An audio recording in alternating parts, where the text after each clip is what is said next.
Students, मैं अंकुर कुमार। आज के इस लेक्चर में हम बात करेंगे यंग के द्विचित्र प्रयोग की सहायता से फ्रिंज चौड़ाई तथा प्रकाश की तरंगदैर्घ्य ज्ञात करना। ये पढ़ेंगे, ये हमारा टॉपिक रहेगा। तो इस टॉपिक को पढ़ने से पहले हम लास्ट क्लास की बात करते हैं। लास्ट क्लास में मैंने आपको यंग का डबल स्लिट एक्सपेरिमेंट बताया था, YDSC के बारे में बताया था। हाइगेंस के तरंग सिद्धांत से YDSC की व्याख्या भी करके बताई थी कि किस तरह से होती है। तो हमने YDSC में देखा था कि जो केंद्रीय फ्रिंज बनती है वो केंद्रीय फ्रिंज बनती है, दीप्त फ्रिंज बनेगी। जैसे यहां पर क्या होता है, एक बड़ी प्रकाश स्रोत, एक पर्दा L लगा होता है जिसमें स्लिट S लगी होती है। फिर इसके बाद में पर्दा M होता है, M में इससे समान दूरी पर दो स्लिट लगी होती है, S1 में S2। ये दोनों किसकी तरह कार्य करती है? कला संबद्ध स्रोत की तरह कार्य करती है। कैसे? क्योंकि जब एक वर्णीय प्रकाश स्रोत से प्रकाश स्लिट S पर आएगा तो तरंगाग्र वो आगे की ओर बढ़ता जाएगा और स्लिट S1 में S2 तरंगाग्र को कितने भागों में विभाजित कर देती है? दो भागों में विभाजित कर देती है। यहां से एक तरंगाग्र इधर बनेगा, एक तरंगाग्र इधर बनेगा। तो ये तरंगाग्र के विभाजित भाग ही किसकी तरह कार्य करते हैं? कला संबद्ध स्रोत की तरह कार्य करते हैं। तो यहां पर हम ये कह सकते हैं कि जो स्लिट S1 और S2 बनेंगे वो कौन से स्रोत बनेंगे? कला संबद्ध स्रोत। इंग्लिश में बोले तो कोहेरेंट लाइट सोर्स बनते हैं। ठीक है, तो ये कला संबद्ध स्रोत होंगे। कला संबद्ध स्रोतों के पर्दे M तथा N के मध्य इन तरंगाग्रों के अध्यारोपण से यहां पर दीप्त बनते हैं और अदीप्त बनते हैं। मतलब काली पट्टिकाएं प्राप्त होती है और चमकीली पट्टिकाएं। तो जो केंद्रीय फ्रिंज बनती है, ये केंद्रीय फ्रिंज, ये तो कैसी बनती है? दीप्त बनती है। ये वाली जो फ्रिंज होगी वो दीप्त मान लेते हैं। इस दीप्त फ्रिंज के एकांतर क्रम में यहां पे काली फ्रिंज बनती है, नीचे भी काली, ये काली फ्रिंज रहती है, ये भी काली फ्रिंज बनती है, अदीप्त। फिर दीप्त फ्रिंज बनती है, फिर अदीप्त फ्रिंज बनती है, फिर दीप्त फ्रिंज बनेगी वो अदीप्त, फिर दीप्त यहां पे नीचे से, फिर ये अदीप्त बनेगी और ये दीप्त फ्रिंज बनेगी। तो इस तरीके से ये वाली जो फ्रिंज है वो तो मान लेते हैं डार्क फ्रिंज बन रही है, और ये वाली जो फ्रिंज है ये वाली वो बन रही है ब्राइट फ्रिंज बन रही है, BRIGHT, ब्राइट फ्रिंज। ठीक है, इस तरीके से बन रही है। तो एकांतर क्रम में दीप्त व अदीप्त फ्रिंज बनेगी। अब इनको यहां पे देखते हैं। तो सबसे पहले हम बात करते हैं किसकी, कि ये है मान लो दीप्त फ्रिंज, जितनी चौड़ाई की, फिर ये अदीप्त, फिर दीप्त अदीप्त, एकांतर क्रम में इनको बनाते हैं। चलो ये दीप्त फ्रिंज रखते हैं। तो ये वाली जो फ्रिंज बनेगी वो कैसी होगी? अदीप्त काली फ्रिंज बनेगी इस तरीके से। फिर ये वाली फ्रिंज कैसी होगी? ये वाली काली फ्रिंज बनेगी इस तरीके से हम इसको शो कर सकते हैं। फिर इसके बाद में एक और फ्रिंज बनाते हैं इधर, तो ये वाली फ्रिंज भी कैसी बनेगी? काली फ्रिंज बनेगी। एक फ्रिंज यहां पे बनाते हैं तो ये वाली फ्रिंज भी काली फ्रिंज बन जाएगी इस तरीके से एकांतर क्रम में। मतलब एक दीप्त फ्रिंज बनेगी, फिर एक अदीप्त। अब यहां पर ये फ्रिंजें बन रही है व्यतिकरण प्रतिरूप में। तो सबसे पहला क्वेश्चन यही आता है कि फ्रिंज चौड़ाई किसे कहेंगे? फ्रिंज चौड़ाई का एक्सप्रेशन फाइंड आउट करना आगे की बात है। सबसे पहले हमें फ्रिंज इंटरवल और फ्रिंज विड्थ भी बोल सकते हैं। तो वो फ्रिंज विड्थ कितनी होगी? तो हमारा टॉपिक क्या है? फ्रिंज चौड़ाई। किसे कहते हैं? फ्रिंज विड्थ, या फ्रिंज विड्थ भी बोल सकते हैं इसको, और फ्रिंज इंटरवल। तो देखना फ्रिंज चौड़ाई क्या होगी। ये वाली फ्रिंज है, कौन सी फ्रिंज है? काली फ्रिंज है।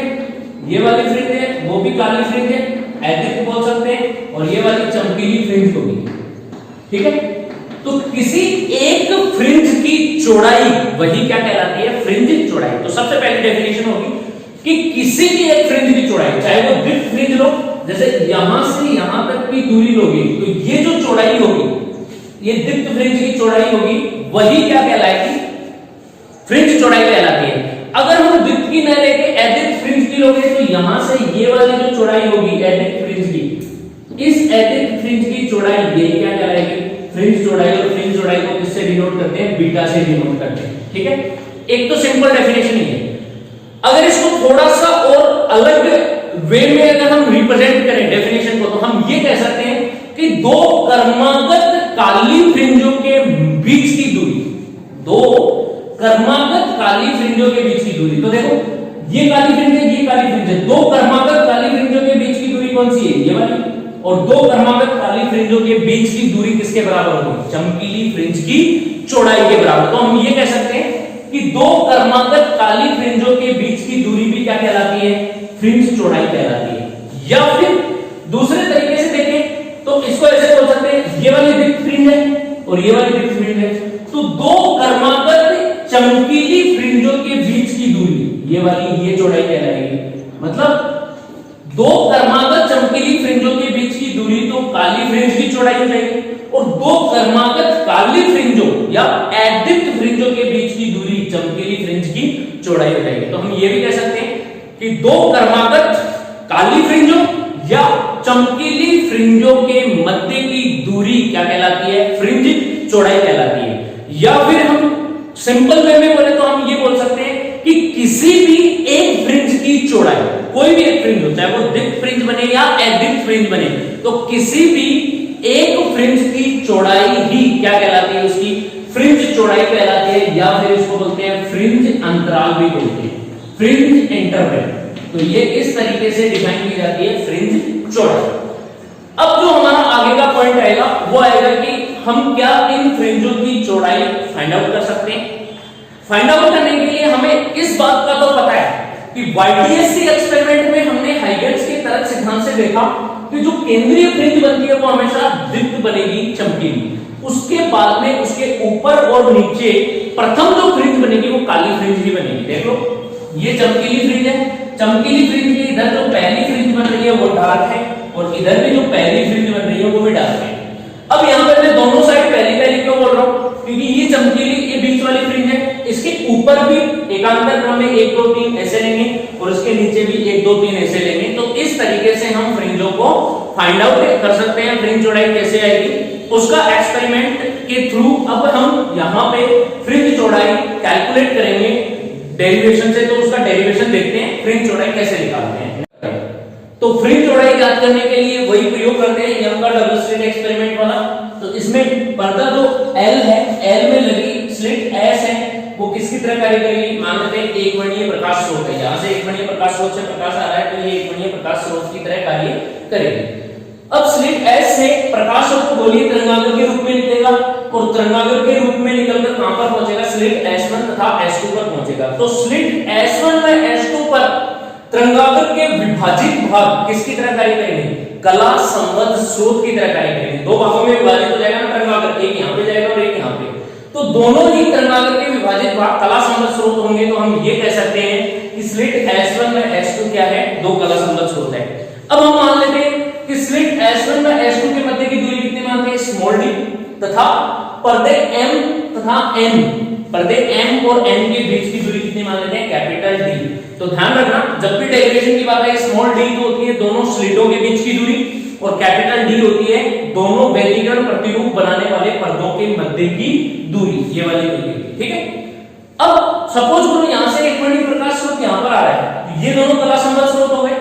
तो कला संबद्ध स्रोतों से ये द्वितीय तरंगिकाओं के सिद्धांत की तरह कार्य करेगा। तो यहां से क्या उत्सर्जित होंगी, प्रकाश वो तरंगिकाओं के रूप में उत्सर्जित होगा। तो स्लिट S1 से एक तरंगिका उत्सर्जित होकर कहां पर पहुंचती है, पर्दे के केंद्र O पर। मान लेते हैं ये पर्दा M है, इसका केंद्र कितना है O, और पर्दा M का जो केंद्र भाग है इसको मान लेते हैं O डैश, ठीक है। ये है O और ये है O डैश। तो पर्दे M में स्थित स्लिट S1 से एक तरंगिका वो कहां तक जाती है, पर्दे के केंद्र O तक पहुंचती है, पर्दे के केंद्र O तक। फिर तथा दूसरे स्लिट S2 से भी एक तरंगिका जाती है, वो कहां पर पहुंचती है, पर्दे के केंद्र O पर पहुंचती है। तो स्लिट S1 तथा S2 दोनों बराबर दूरी पर है, इसका मतलब ये दूरी d मानी है, तो इस केंद्र से ये कितनी दूरी पर होगी, d/2, और ये भी कितनी दूरी पर होगी, d/2। तो पर्दे के केंद्र O डैश से दोनों बराबर दूरी पर होंगी, तथा स्लिट S1 व S2 से पर्दे के केंद्र O पर पहुंचने वाली तरंगिकाओं के मध्य पथांतर कितना होगा, 0 होगा, ठीक है। क्लियर, कैसे होगा पथांतर, पथांतर होता है पथ की लंबाई, वही तो पथ होता है, और पथ की लंबाइयों का अंतर ही क्या कहलाएगा, पथांतर। तो देखो स्लिट S1 से O तक पहुंचने वाली तरंगिका पथ क्या कौन सा है, S1 ये लंबाई है, और S2 से O तक पहुंचने वाली की लंबाई है S2। तो S1O और S2O इन दोनों का अंतर, दोनों पथों की लंबाई ज्यादा कौन सी, दोनों बराबर होंगी। कैसे, क्योंकि ये दूरी कितनी है d, और ये दूरी कितनी है d/2। तो d और d/2 है, ये लंब हो गया, ये आधार हो गया, इससे करंट की वैल्यू निकालेंगे कैपिटल डी स्क्वायर प्लस में d/2 का होल स्क्वायर, और ये भी यही सेम, दोनों बराबर आएंगे ना लंबाई, इसका मतलब दोनों के पथांतर कितना होगा, 0। तो हम ये कह सकते हैं कि स्लिट S1 तथा S2 से पर्दे के केंद्र O पर पहुंचने वाली तरंगिकाओं के मध्य पथांतर 0 होता है। क्लियर है? अब 0 पथांतर कौन से व्यतिकरण में होता है? समकोषी व्यतिकरण में, क्योंकि हम बात करते हैं समकोषी व्यतिकरण की, तो समकोषी व्यतिकरण में जो पथांतर होता है वो कितना होता है, अक्ष बराबर आता है n लैम्डा, निकाला था हमने ये कंडीशंस। और विनाशी व्यतिकरण होता है, विनाशी में कितना आता है, विनाशी व्यतिकरण की बात करते हैं तो उसमें अक्ष बराबर आता है 2n + 1 λ/2, ये मैंने बताया था कलांतर और पथांतर में संबंध से, कलांतर से पथांतर निकालना। तो यहां पे n लेता है, n की वैल्यू, अक्ष की वैल्यू मतलब पथांतर कितना आ रहा है, 0 आ रहा है, तो सीधी सी बात है 0 ही आएगा। 0 कब हो सकता है, जब n की वैल्यू कितनी होगी, 0, और 0 कौन सी संख्या है, सम संख्या, मतलब पाई का समगुणज। अगर इसमें आप इसका पथांतर 0 करोगे तो अक्ष की वैल्यू 0 करोगे तो क्या यहाँ n की वैल्यू 0 आ जाएगी, नहीं आएगी, क्योंकि यहाँ पे फ्रिंज बनेगी। तो पथांतर 0 कौन से व्यतिकरण में होता है, समकोषी व्यतिकरण में, तो यही तो रीजन होता है। अब इसको मैथमेटिकली फॉर्म में क्या बोल दिया गया कि स्लिट S1 तथा S2 से पर्दे के केंद्र O पर पहुंचने वाली तरंगिकाओं के मध्य पथांतर 0 है, और पथांतर 0 होने से कौन सा व्यतिकरण हुआ, समकोषी व्यतिकरण, जिसके कारण इसके केंद्र O पर कौन सी फ्रिंज बनती है, समकोषी व्यतिकरण में तीव्रता क्या होगी, अधिकतम, आयाम भी अधिकतम, और अधिकतम तीव्रता होगी, वहां पे क्या बनेगी, चमकीली फ्रिंज। तो यही रीजन होता है कि केंद्रीय फ्रिंज कौन सी फ्रिंज होती है, दीप्त फ्रिंज होती है, ब्राइट फ्रिंज होती है, कि S1 में S2 से पर्दे के केंद्र O पर पहुंचने वाली तरंगिका के मध्य पथांतर 0 होता है, अतः यहां पर कौन सी फ्रिंज बनेगी, दीप्त फ्रिंज बनेगी। अब हमें क्या करना है कि इस दीप्त फ्रिंज के ऊपर और नीचे, चाहे ऊपर लो चाहे नीचे लो, बराबर दूरी पर बराबर फ्रिंज बनेगी, ठीक है। पर्दे के केंद्र O से अक्ष दूरी पर, ऊपर की ओर अक्ष दूरी पर एक बिंदु मान लेते हैं P, और बिंदु P पर हमें क्या निकालनी है, तीव्रता निकालनी है।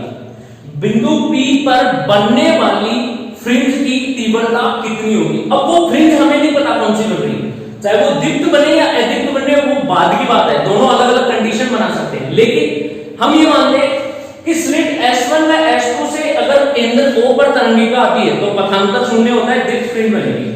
अब पर्दे के केंद्र O से स्मॉल अक्ष दूरी पर स्थित बिंदु P, चाहे वो बिंदु P इसके पास में भी हो सकता है, एकदम बहुत कम दूरी पर, थोड़ी दूरी पर भी हो सकता है, थोड़ी दूरी पर। अब मैंने यहां से यहां तक लिया, मतलब कुछ दूरी दिखाई है, तो दूरी दिखाई, इसका मतलब क्या है कि हम डेरिवेशन करें तो हमारे जो डायग्राम बने वो साफ साफ दिखे, इसलिए वो यहां तक लिया। और अक्ष की वैल्यू 0.1 भी हो सकती है, ये 0.1 मीटर पे भी हो सकता है, 10 सेंटीमीटर पे भी हो सकता है, कहीं पर भी हो सकता है।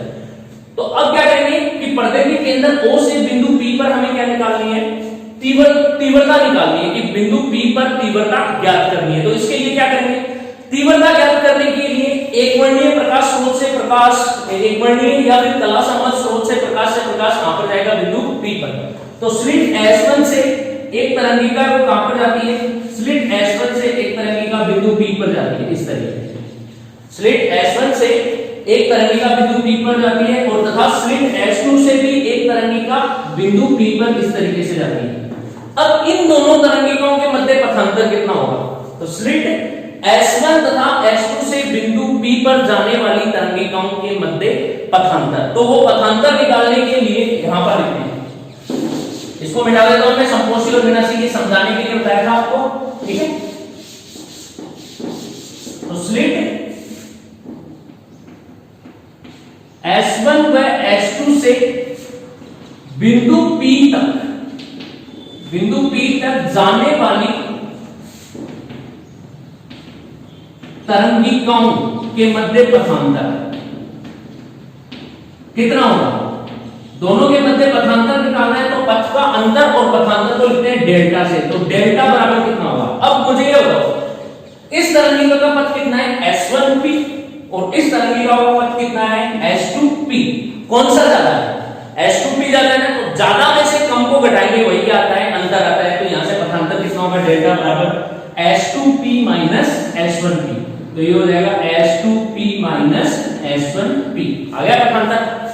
क्या ये पथांतर यही लेंगे हम, अब इसकी वैल्यू भी तो निकालनी है हमें, सबसे पहला काम ये करना है कि पथांतर की वैल्यू निकालनी होती है, कितनी होगी।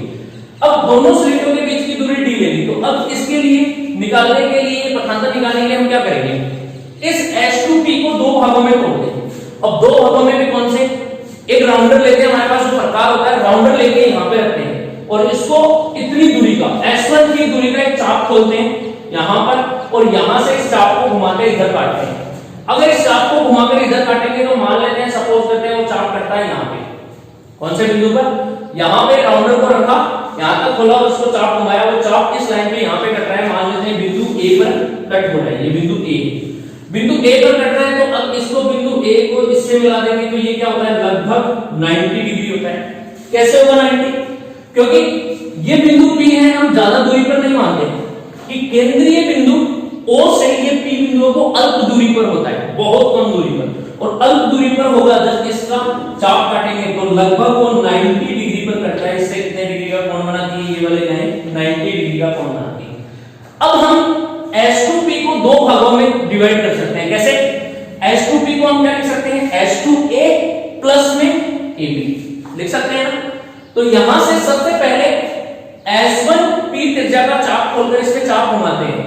ये इसलिए किया गया क्योंकि S1P का मान किसके बराबर हो जाएगा, AP के बराबर हो जाएगा। तो S1 से चाप घुमाने पर यहां पर हम ये लिख सकते हैं, क्योंकि डेल्टा, क्योंकि H2P बराबर कितना होगा, H2P बराबर होगा H2A प्लस में AP। तो इसको लिख देंगे H2A प्लस में AP, ये वैल्यू वहां पर रखते हैं। तो डेल्टा बराबर कितना हो जाएगा, यहां से H2A प्लस में AP, देखो H2P की जगह ये वैल्यू पुट कर दी, माइनस में S1P। अब हमें पता है कि जब हमने यहां से लेके यहां तक एक चाप काटा है, तो जब भी कोई चाप घुमाया जाता है वर्ग से, इस तरीके से यहां से जितनी त्रिज्या का चाप घुमाया जाता है, तो उसकी ये वाली दूरी और ये वाली दूरी क्या होती है, बराबर, मतलब उस चाप की त्रिज्या ही तो होगी वो। तो इसका मतलब हमने यहां से लेके यहां तक त्रिज्या का S1 की त्रिज्या का चाप घुमाया, वो इधर आया, तो AP का मान किसके बराबर होगा, S1P के। तो हम यहां से लिख सकते हैं, क्योंकि AP बराबर है S1P, तो S1P की जगह क्या लिख सकते हैं हम, यहां पर ये AP लिख देंगे तो कितना हो जाएगा, डेल्टा बराबर होगा S2A प्लस में AP माइनस में AP, और AP से AP कैंसिल हो जाएगा तो कितना बचेगा, पथांतर बराबर आ जाएगा, डेल्टा बराबर होगा H2A, ये पथांतर है, ठीक है। अब H2A है तो ये वाला वैल्यू है H2A, अब इसका मान, इसकी वैल्यू हमें फाइंड आउट करनी होगी। किस फॉर्म में फाइंड आउट करेंगे वो भी मैं आपको बताऊंगा किस तरीके से फाइंड आउट करेंगे। मान लेते हैं कि ये बिंदु P है, वो इस बिंदु से बहुत कम दूरी पर, अल्प दूरी पर है, ये मान लो क्षैतिज है, एकदम से सीधी रेखा है ना, ये वाली केंद्रीय।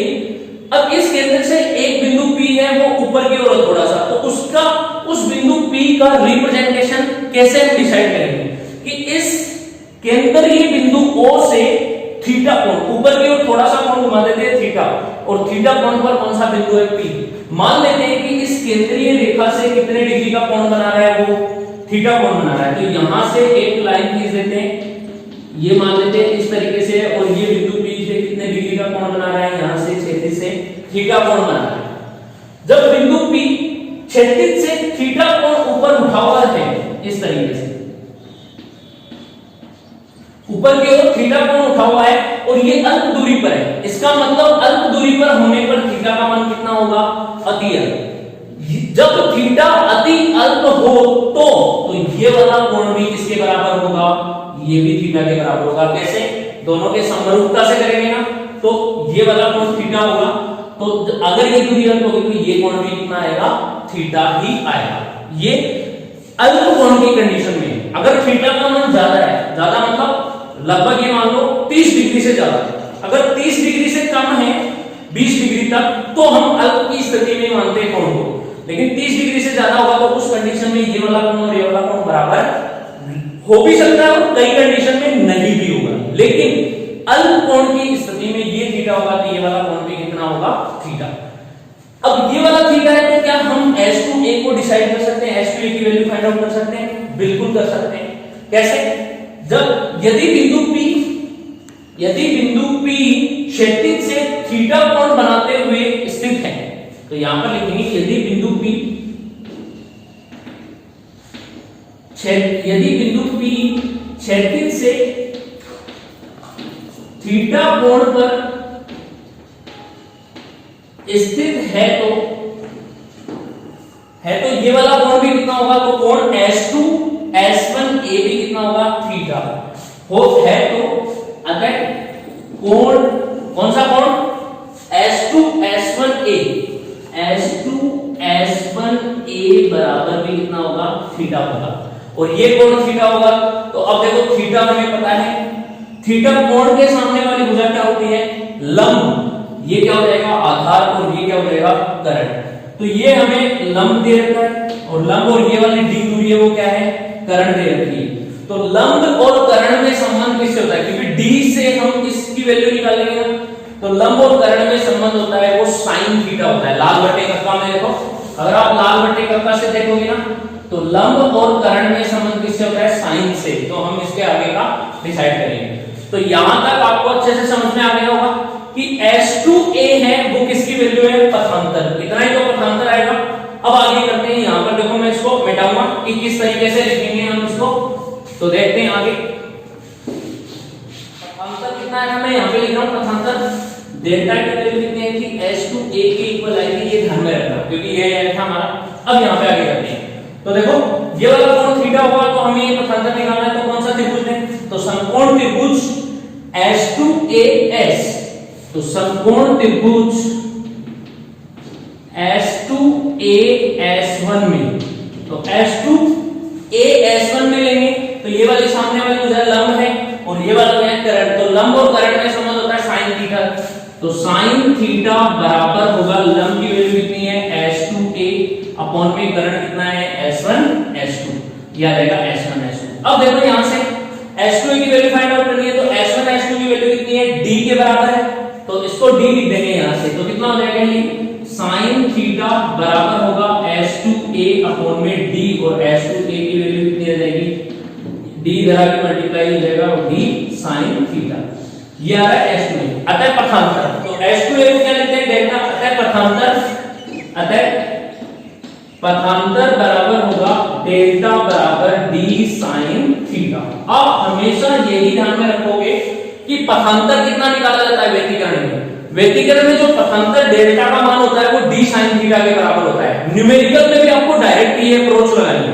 डायरेक्ट लगाओगे तो बहुत अच्छी तरीके से न्यूमेरिकल बनेंगे, और फॉर्मूला रटोगे तो न्यूमेरिकल में गड़बड़ होने के चांसेस बढ़ जाएंगे। तो ध्यान में रखना, पथांतर कितना होता है आपको हमेशा निकालते कैसे, ऐसे कि दो बिंदु P पर जाने वाली तरंगिकाओं के पथों का अंतर पथांतर, जो कि S2A आता है, और S2 की वैल्यू कितनी होती है, D sin थीटा। इसकी sin थीटा मान ले लेंगे, वो आ जाएगी D sin थीटा। ठीक है, ये पथांतर है।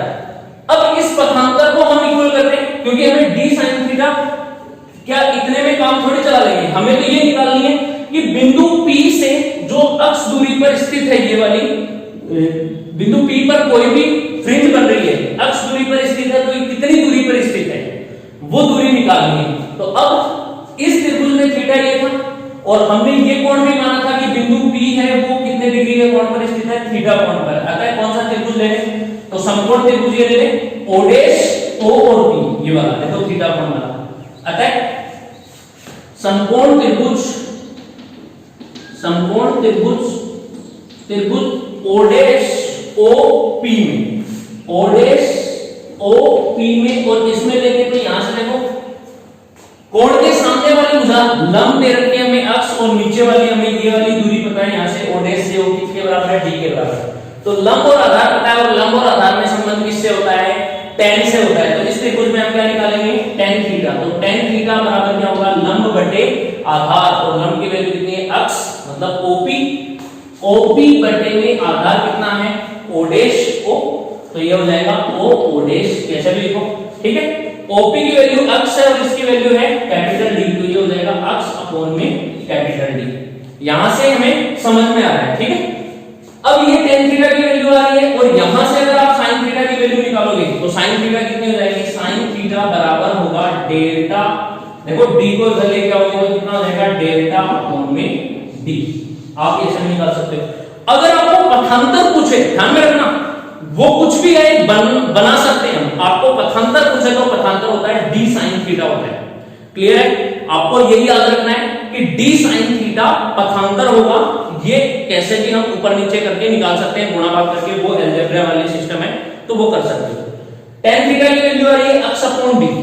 अब यहां पर मैंने आपको एक बात बताई थी कि ये बिंदु है वो इसकी क्या होता है, बहुत ही नजदीक होता है, यहां पर पास में। जब इसके पास में होगा तो थीटा का मान कितना होगा, अति अल्प।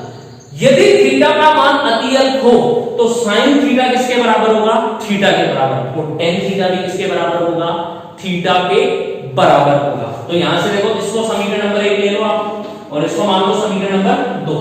यदि थीटा अति अल्प हो तो देखना, मैं वहां पर कर रहा हूं ऊपर इस साइड, आपको दिख जाएगा। यदि थीटा अति अल्प हो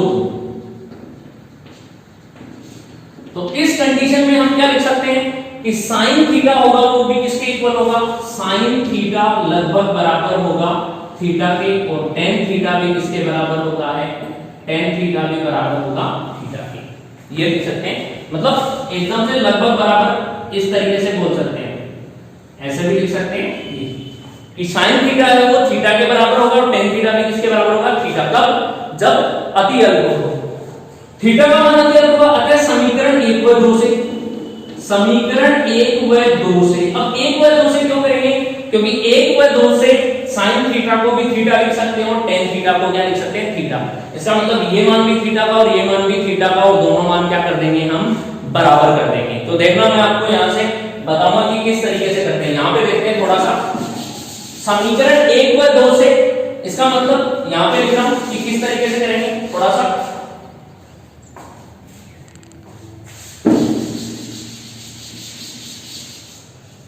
समीकरण 1 से करेंगे तो समीकरण 1 से थीटा बराबर कितना होगा, डेल्टा अपॉन में डी है, तथा थीटा बराबर होगा, यहां से करेंगे समीकरण 2 से तो अक्ष अपॉन कैपिटल डी, तो अक्ष अपॉन में कैपिटल डी। अतः अब ये भी थीटा का मान ये भी थीटा का मान, दोनों को बराबर कर दें तो यहां से कर देंगे डेल्टा बटे में, डेल्टा बटे डी इज इक्वल्स टू अक्ष अपॉन में कैपिटल डी।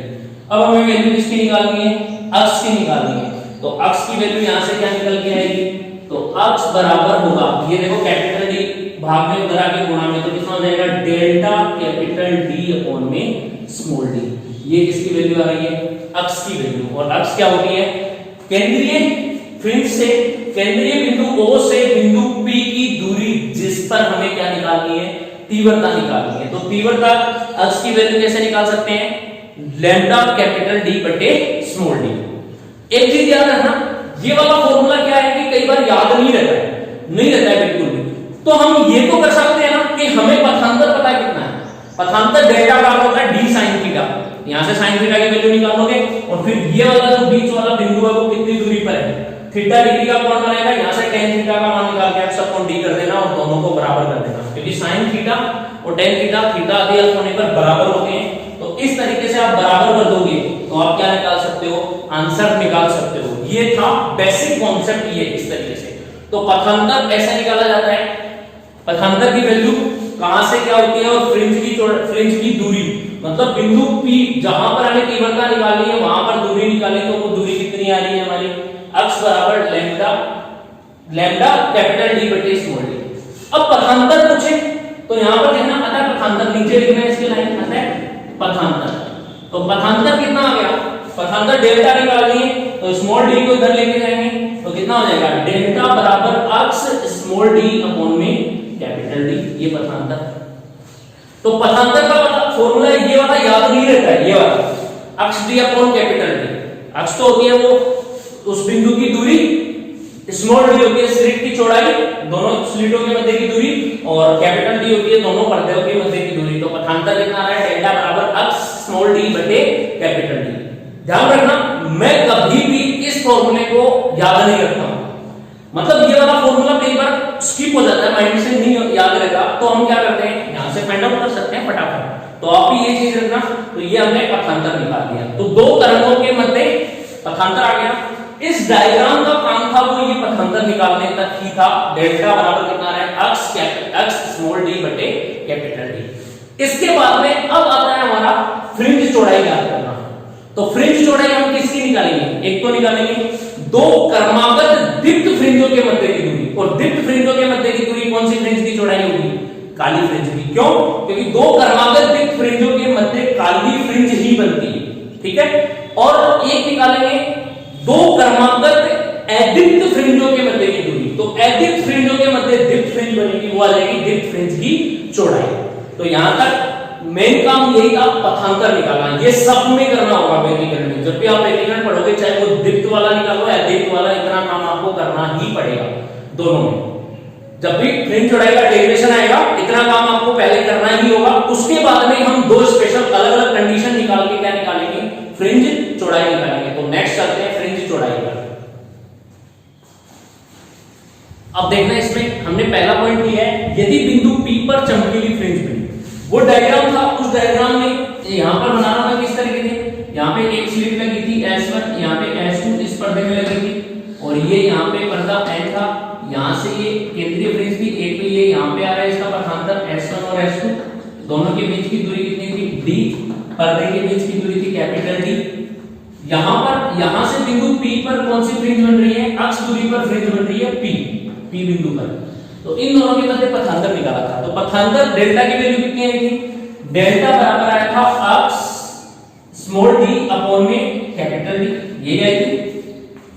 डेल्टा बराबर अक्ष स्मॉल d बटे कैपिटल D, लास्ट निकाला था पथांतर। अब इसके बाद में, पथांतर के बाद में मान लो कि ये दूरी निकाले हम यहां से यहां तक की, तो दूरी कितनी होगी?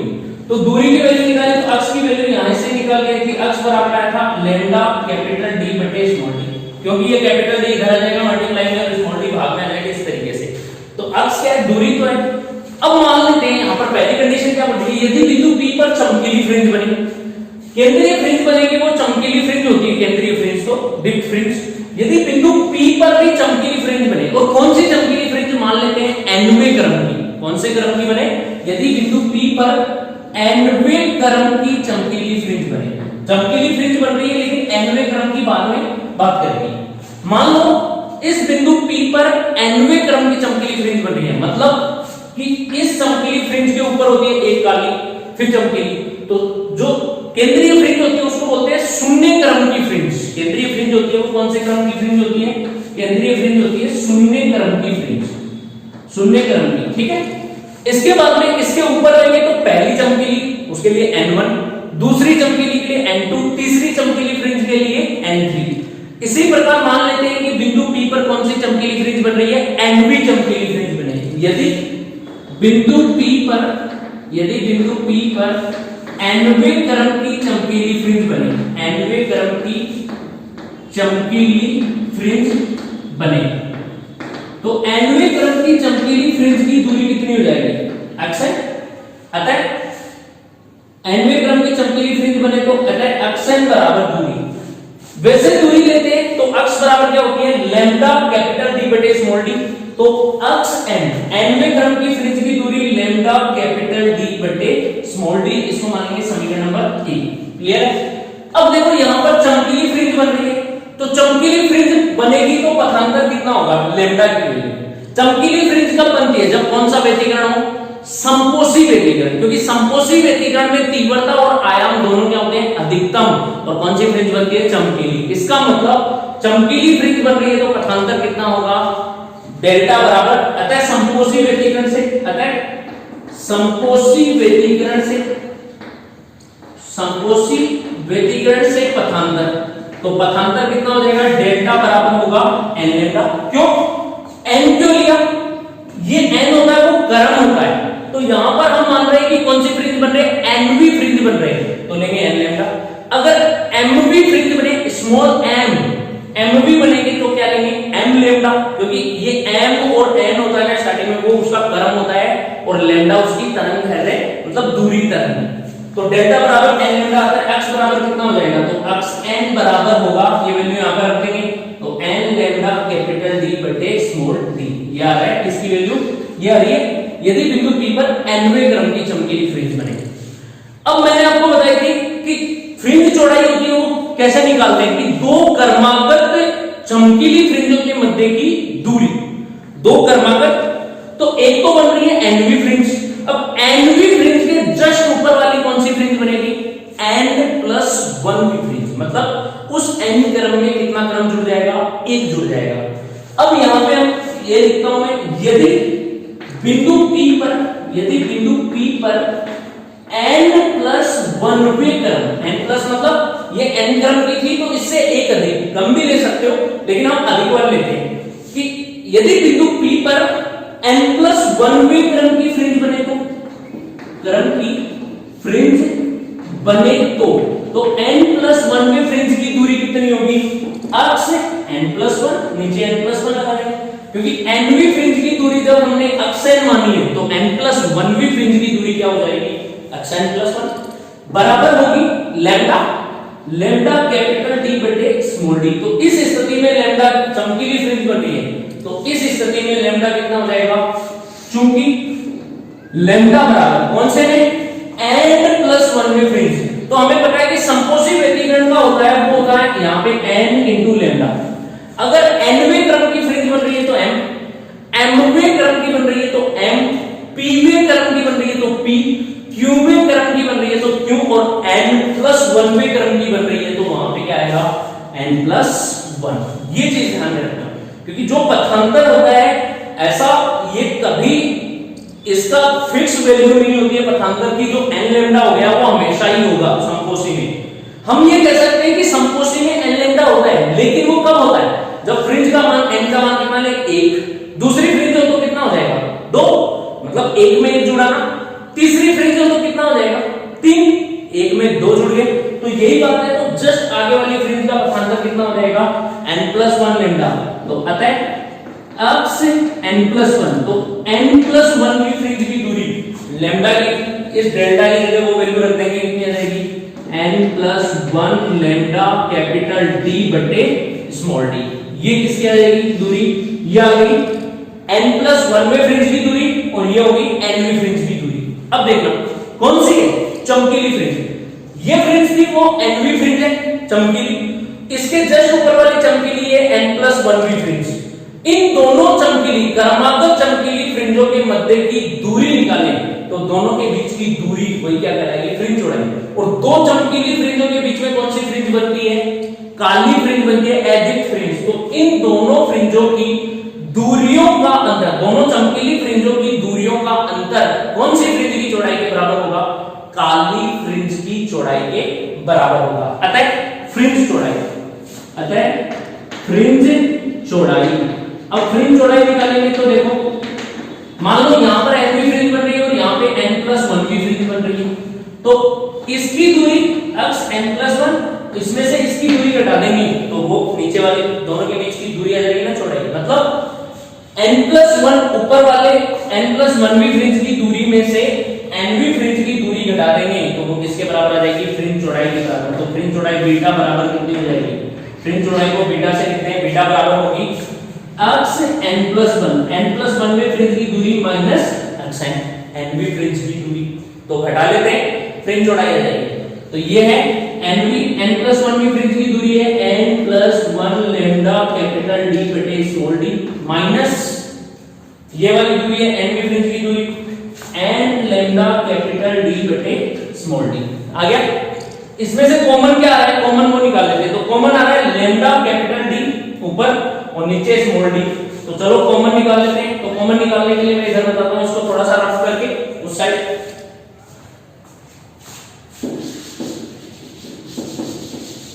आपको ये अच्छे से समझ में आ रहा है ना, नहीं आ रहा है तो आप कमेंट सेक्शन खुला है, बता देना। जहां पर भी आपको डाउट हो आप जरूर बताना मेरे को, मैं आपके डाउट्स क्लियर करूंगा और आपको जरूर एक अलग से डाउट का वीडियो जो भी होगा आपका बना के आपको दे दूंगा। तो जो भी डाउट्स हो वो बता देना।